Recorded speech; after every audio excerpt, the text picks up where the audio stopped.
45 minutes drive west of the Puerto Rican capital, a dead end. Flash floods from Hurricane Maria washed out the bridge to San Lorenzo, and now residents are stuck fording the river to get basic supplies or contact with the outside world. I'm getting through here, but imagine what children have to do, or the elderly, or somebody in a medical emergency. Local shop owner Manola Gonzalez helped set up the river crossing with scavenged cable. After crossing the river, he gives us a tour of San Lorenzo. He says it's a community of about 1,000 people.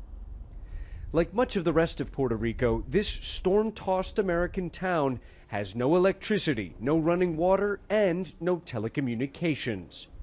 I'd like to introduce Rosa M. Torres Rivera. She's 95 years old and far tougher than I could ever be at that age. But since Hurricane Irma, there has been no electricity here.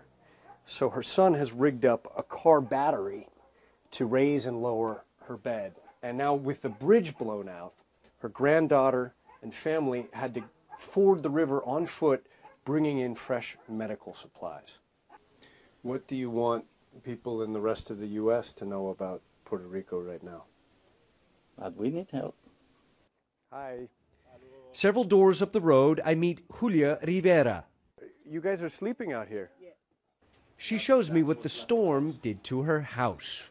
Come on in. Rivera's home for the last 49 years. The house where she raised her children has been ruined. If we can stay in Puerto Rico and go back to our jobs, that's great, she tells me. If not, then we may move to Texas. The school where Rivera works was also damaged by the storm. Who knows when it will reopen for the children?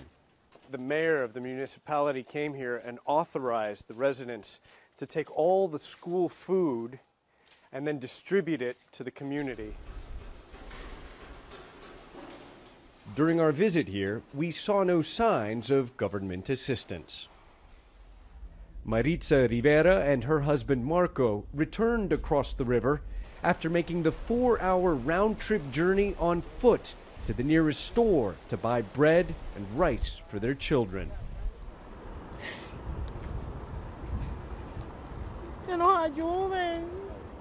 Help us, she says. The gas lines are really long. It's really hard. And it does not look like life is getting any easier here more than a week after the storm.